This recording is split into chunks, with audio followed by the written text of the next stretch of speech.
Welcome to another episode of Cardboard East. My name's Jay. I play board games from Asia and share what I find with all of you. This episode, I'm finally talking about my favorite card games from last year of 2023. This is the first time where I've separated my favorite board games and my favorite card games because Asia has a lot of card games every year. And I decided to split the two lists so that way I can talk about more board games and I can talk about more card games. But let's begin with this list with a few quick little awards. The best Western reprint of a game that was released in Asia last year easily goes to All Play for Couture. What? No Sail? Look, I like Sail. I love Family Cave, but I think Couture just blew everyone away. Trick or Trade gets my New to Me award for last year. This is one of my favorite trick-taking games. If I had to redo my top 100 list, this would easily be high up there because it is so much fun. It's one of my favorite things about trick-taking games where it's just one hand, that's it. That's all you play. Not rounds equal to players, one. Reprints, there were a lot of reprints this year. Three best reprints are one, Trick of the Rails by the Brazilian board game publisher. They did an amazing job of just smoothing out the art, making it more suitable for 2023. And if you can find a copy of this version, ooh, absolutely get it. It's been out of print for a long time, but this Brazilian version, I think is gonna be the best it can get. Robo Trick or Robot Rick. Robo Trick is a fantastic game that got reprinted. It is a trick-taking game for 3 and only 3 players, and the 4th player is a robot. And the so fascinating thing is that there are several cards that you can see how the robot is programmed, or if you play X, he'll play Y, and there's a nice systematic order there, and you're trying to play cards so that way players will get negative points while you get positive points, and it's really weird how you can manipulate that robot player whose hand is entirely open. Absolutely fabulous, and if you really love trick-taking games, I strongly recommend it. Another reprint that I really got to mention is R Echo Plus. R Echo came from a long time ago, early aughts game, and is back when trick-taking wasn't a thing in Japan. Today, like every single year, it seems like maybe 30, 50 trick-taking games come out of Japan every single year, and it's really hard to keep track of them all. But R Echo isn't a trick-taking game. It came out where you had these nice, fun, quirky games, and it got licensed and it had its day in the sun, but now you have this new version out with cleaner art, cleaner rules. I like to play with a 2-player variant that I found on BGG. Excellent card game. And if you're looking for card games from Asia that aren't necessarily trick-taking, Oracle Plus is a solid choice. So many honorable mentions that almost made the list, but I definitely want to talk about them, and they are number 1, Pass, all the way from Taiwan. The designer of Pass played Scout with his wife. His wife didn't like the idea of negative points, so he designed a shading game that had no positive points, similar to Scout, and it is Pass. Some people didn't really like the cover, but I don't know what they're talking about because the cover to me is mwah, très chic. I love it. The UI and the UX of the cards is fantastic. I really love how smooth and simple it is. Looks cool, very functional. In fact, the publisher was really nice and sent me a lot of copies of Pass. I'm gonna give out 2 free copies of Pass here. Keep watching, keep listening, and I'll tell you how to get a copy. Next up is Oh My Orchids, which is Splendor, the card game, with a few little twists, because it's all orchids native to Singapore. Origame is knocking games out of the park left and right, and this one I think is a real winner. Jekyll and Hyde versus Scotland Yard is this great little campaign game designed for 2 players. Now, if you really like Jekyll versus Hyde from Mandu Games, they came out with Jekyll and Hyde versus Scotland Yard, and now from competitive, it goes to cooperative. And you're trying to get Jekyll and Hyde to escape Scotland Yard. It's a pretty interesting game. Like, it has a nice scale of 10 levels for the campaign. 1, 2, 3, 4 are kind of these introductory levels where they're teaching you layers and layers of mechanics. And I believe 4 is the base game of where it should be. And then 5, 6, 7, 8, 9, 10 is where it adds a few more wrinkles to make it more and more challenging. What's really interesting is that even like the entry levels I found really fun. And the base level, where you get all the wrinkles for the most part in, is a pretty solid game. And the artwork is fantastic. They did an amazing job with the art, but it just wasn't enough to make the list. Last one I'll mention is Crip Trick, which is one of the small box games that comes in a little tuck box. I love little tuck box trick-taking games, and I love that this one has this nice fun twist of where the lead player auctions off their card, and then whoever wins that auction will trade one of their cards for that card. And I think that's a really fascinating twist on trick-taking, and the scoring is really balanced. I was very surprised with that, and it's only 3 rounds. Only 3 rounds equal to players. I understand that's balanced, but man, oh man, does it take forever sometimes. And now, On to the list. Coming in at number 10 is Last Dungeon Pocket. Because yeah, it can fit in your pocket. This is it. This is the whole game. That's it. This is a solo deck building game, and it does it really, really well. You are the lord of your dungeon, constructing a dungeon, having fun with monsters, but no, heroes gotta come in and ruin your day. So as these heroes come in, you have to decide whether you're just gonna kill them or subdue them and make them your zombie slave. And if they become your zombie slave, then they'll have a unique power when you play them. But the problem is that the more heroes that you zombify, word gets out that you're the big bad guy for some reason because you're just trying to chill out, and more heroes come every round. So you could extend your dungeon to try to slow down the heroes. You can kill them faster, and then you can build them more, and you kill one, get resources, enslave the next one, kill one, get resources, enslave the next one. And hopefully by the end, when the big paladin shows up ready to destroy you, you've constructed a deck that lets you squeak by just enough. Because the moment the heroes get to your treasure, game's over. Now, Lost Dungeon caused a little bit of kerfuffle with my previous game group game where we constantly debated between whether we liked Unreliable Wizard more or if we liked Last Dungeon Pocket more. And it's hard to say. Some days I want one and some days I want the other. But I gotta say, it's really, really impressive how much game is in this cute little tuck box. It does a lot for how little it is. That's Last Dungeon Pocket.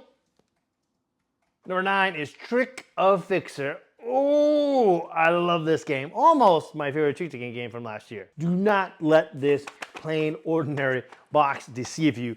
The card art on this game is loud and fantastic. I mean, just look at the suits of this game. Ooh, wild choices here. Trick of Fixer plays very similar to this old card game called Mew. In Trick of Fixer, everyone's gonna be bidding on how many face cards are gonna be winning as they play that hand. The fun twist is that whoever bids the most is gonna be the boss, because you're the boss animal trying to be elected to the nice prime minister of the barn. Hello, Animal Farm. But the boss is gonna look at their hand and say one card out loud, 4 spades, 3 of diamonds, whatever have you. And if you are a player that has that card in their hand, you become the fixer. And the fixer is the most powerful player in the game because no one knows who the fixer is except the fixer. Even the boss doesn't know. And the boss and the fixer are gonna try to win X amount of face cards, whatever the boss decides to bid for. And the other players are trying to stop them. Now, it's really interesting because if the boss and the fixer win all the face cards, they lose. So if you're playing the House of Commons as in not trying to let the boss win, it becomes this idea of sloughing or winning, and sometimes you want to win just enough. It's really, really fascinating. Now, I think the advanced play where you have the actual rules is quite a lot. It's quite a lot, and I don't recommend it if you're not used to playing this game. But the social deduction aspect of this, of like trying to figure out who the fixer is so much fun. I do not recommend this game if you are not into tiered Trump because, whoo, boy howdy, there is a lot of Trump in this game. And it feels like, aha, I have a Trump, aha, I have this, aha, I have this. It can get kind of crazy, but I absolutely love it. Trick of Fixer is one of my favorite ticketing games of this year. Number 8 is Grim Reaper Preschool. Now, I did a whole video about Grim Reaper Preschool. I did a nice Kickstarter preview. Definitely check out that video. I'll put a link down somewhere below for you. But don't take my word for Grim Reaper Preschool. Look at the art, because Cy Beppo did an amazing job with all the ghosts from this card game. Also, if you want a review, take Ian O'Toole. You've heard of him, right? He tweeted that he thought this is the perfect game for him. He tweeted that it is his style of trick-taking game, breezy with a plus. The plus is that when you win a trick, you take all the cards and you turn them face up, and it becomes a set collection of getting a run, getting a 4 of a kind, making sure you get 2s or 4s for extra points. But yes, I would agree with that. I would say it's breezy plus. Breezy that anyone can play, but plus is enough difficulty for even advanced gamer players to find something to latch onto. And also, you get the arts. You get the arts. Number 7 is Nightmare Millionaire. No, this is not a trick-taking game. This is a hand-shedding ladder climbing game, and I personally love those more than trick-takers because I kind of grew up with shedding games. And this one, man, oh man, it is so much fun. Once again, you get this great Halloween themed art with Sai Beppo, where they all horrifically don't have eyes, and you're playing to win 3 eyeballs. This plays very similarly to Da Lao Er or Big Two, but Big Two is just like Mahjong, where all the countries in Southeast Asia play different versions of Big Two with different rules and different sets that you can play. This one has a fun little twist of there are cards with a plus.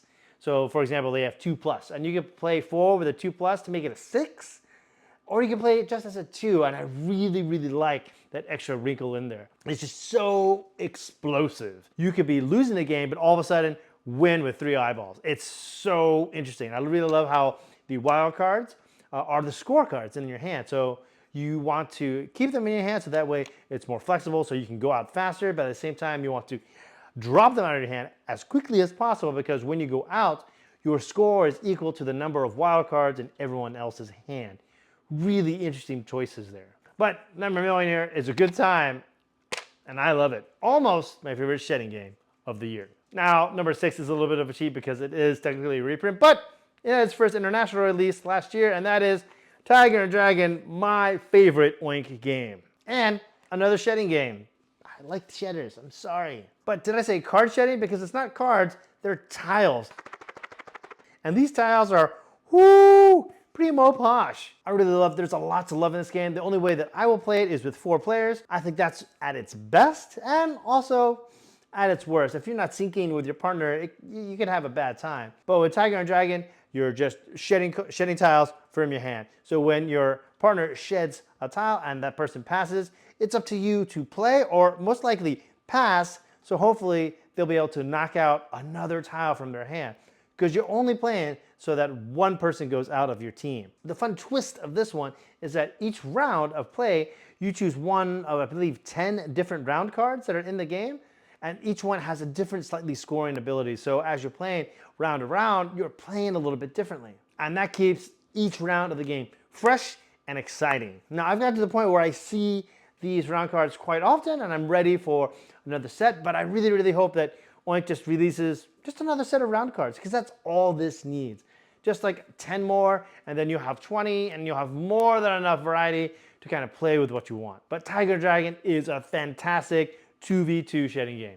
Definitely give it a try. Now, I loved Jekyll vs. Hyde, which came out a few years ago. And so when I found out the designer from Korea came out with a new game, oh yes, I had to play it. Ptolemy, shedding game, planets, dead astronomer mathematician theme. Oh, sign me up.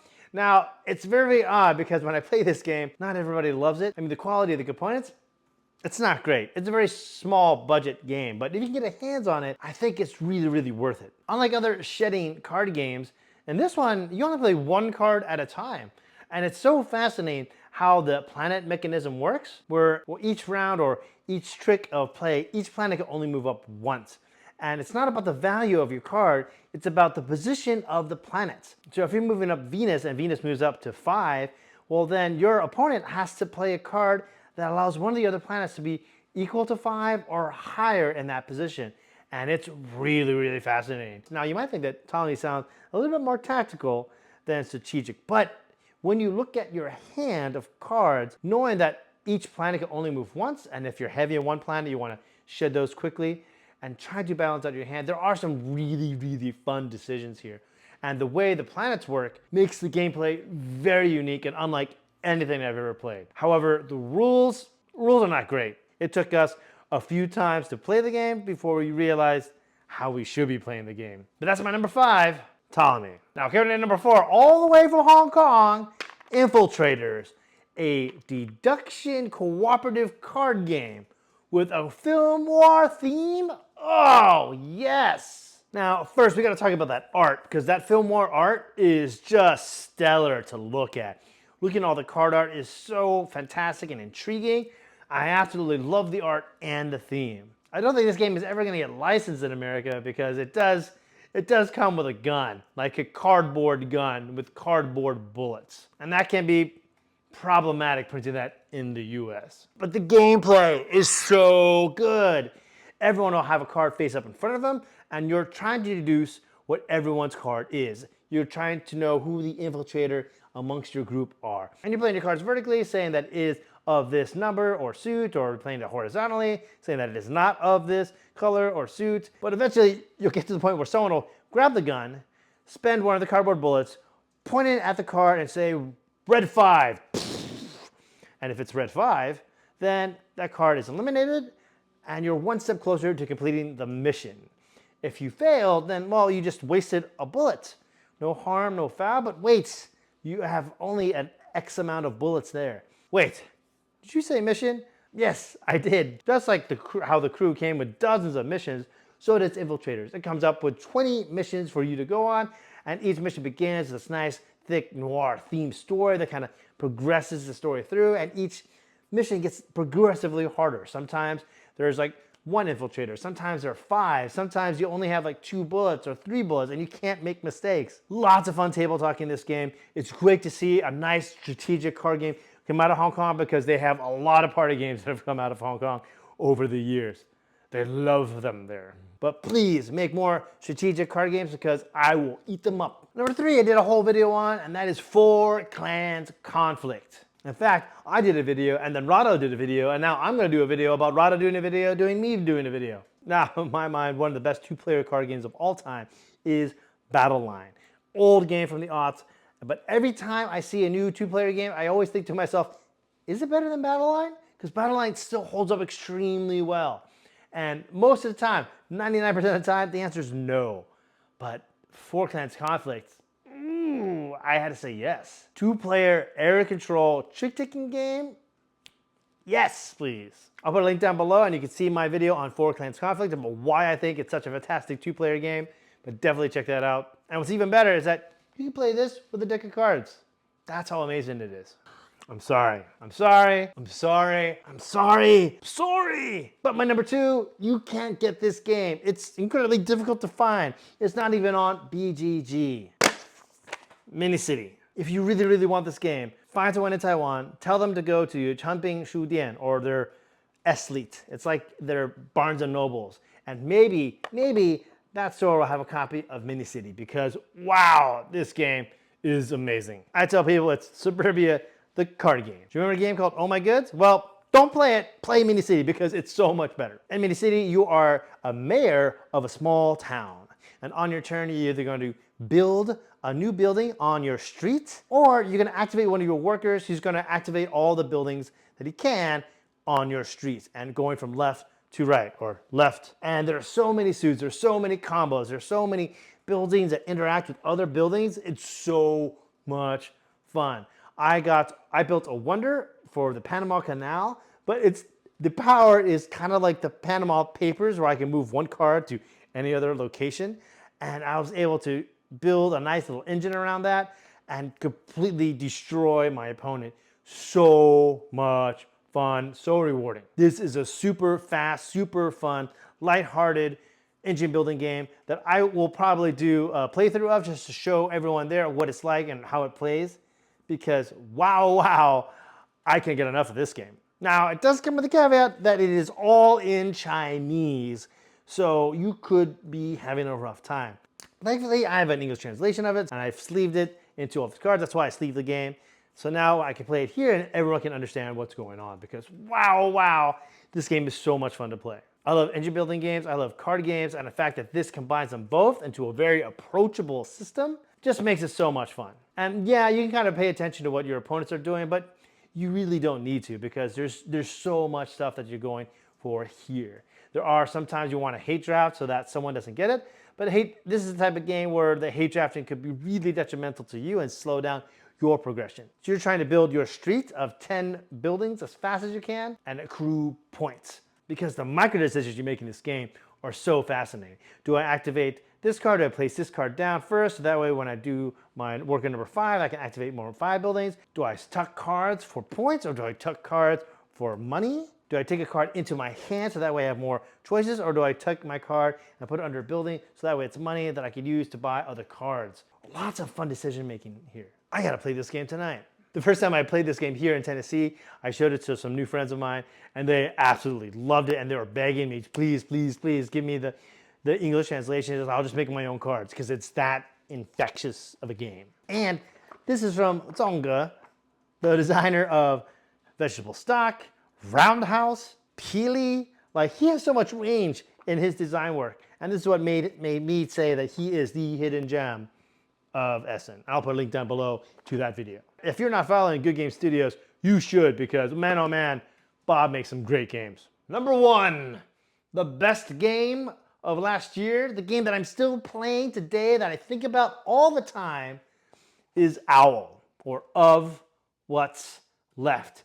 Designed by Taylor Reiner of Taylor's Trick Taking Table, and art designed by Cy Beppo. Number 1, you get, honestly, I think Cy Beppo's best artwork, but you get the most innovative take on shedding ladder climbing games I've ever seen.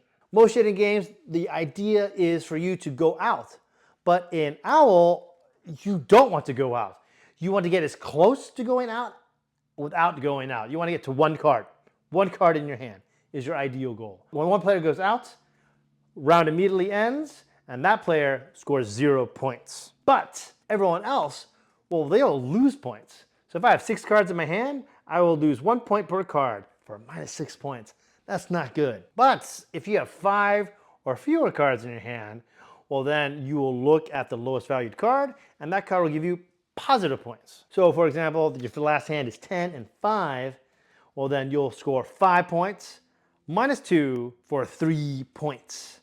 Not too bad. But your goal is to get that 113 for 12 amazing points. Not easy to do. I've done it when I'm playing the game against people who didn't really know what they're doing. But I still did it twice, and that's the game. But then you think, Jay, why do you like this so much? Why is it your favorite game? Well, because there's so many hidden layers in that design. The first thing you're thinking is, okay, well, if I score bonus points of 5, I'm just gonna fluff cards from my hand really quickly so I have 5 cards. But then you realize when you have 5 or fewer cards, you cannot pass voluntarily. If you can play a card, you must play. So when you have 5 or fewer cards, it just feels like each card in your hand are like sand, and they're sifting through your fingers, and you're trying desperately to hold on to them and not go out. Then you realize that, well, you can't just throw away cards from your hand willy-nilly. Those final 5 cards have to be specifically designed so that way you survive longer. Like, you want to make sure there are no pairs. There's no suited run forcing you to play. You are trying to design your hand in such a way that you can get as close to 1 card without getting to 0. And oh, it is beautifully painful. And then you realize that, well, those final 5 cards, I don't want a 2 in there, because that could be 2 minus 5 is negative points. That's no good. I'm right back where I started. You realize that the final 5 cards need to all be high cards. So when you're shitting cards in your hand, you're getting rid of all your low cards, but you can't really do that if you don't have the lead to determine what everyone's playing. So you got to play some of your high cards. So there's this weird balance of, do I play the high card? Do I pass, save it for later? I don't know. And it's really, really fascinating. Getting like a 2 or 3 can be really tricky to get out of your hand before you get to the final 5, because if you don't, you're in for a world of hurt. And then to throw another wrinkle into it, everyone has a wild card. And while you might think, well, Jay, shouldn't that make it easier? It's like, no, it doesn't. Because if you are in bonus and you have a wild and so on, you must play. If you have a suited run, you must play it. If you have a pair, then you must play that wild. And it gets really, really tricky about when to play the wild early to make sure you're safe in the late game. But to add another wrinkle to the game is that you get all these little special cards that give you a few more powers, like the highest single card, or this card says you go first, but then you can call it any other card, and as soon as someone plays that card, you get it and put it into your hand. Really, really interesting stuff here. Perhaps my favorite wrinkle, though, is the threshold variant designed by Jonathan Cox of John Gets Games, because anytime someone scores the negative points, the threshold goes down, and it makes it so much more interesting and dynamic when you play the game. This is a card game that I think people will still be playing 5 years from now, because it's so good. And you can play this with a normal deck of cards. So if you can't find a copy of Owl, any poker deck will do. But Owl is by far the best shitting game I've ever played. Now, I really like teaching you back in the day, but I'm just gonna say it, the scoring sucks. You need an app to help you score. Nobody wants that. But Owl, the scoring is far more approachable and far easier, and you get even more layers of depth into the gameplay. And it's a game that really rewards good decisions and punishes bad decisions. That's why it's my #1 game from Asia from last year of 2023. So I'm giving away free games. I'm giving out 2 copies of Pass, which is easily one of the best card games that's ever come out of Taiwan. Just comment below and tell me something you know about Taiwan. It could be the colors of the flag, your favorite dish, or a link to some Taiwanese food that teaches you how to cook it, because man, oh man, I need to cook some Taiwanese food because I miss it quite a lot. Whew. Once again, my name's Jay. I play board games from Asia and share what I find with all of you. I'm going to put some links to some videos over here that I think you might enjoy. See you there.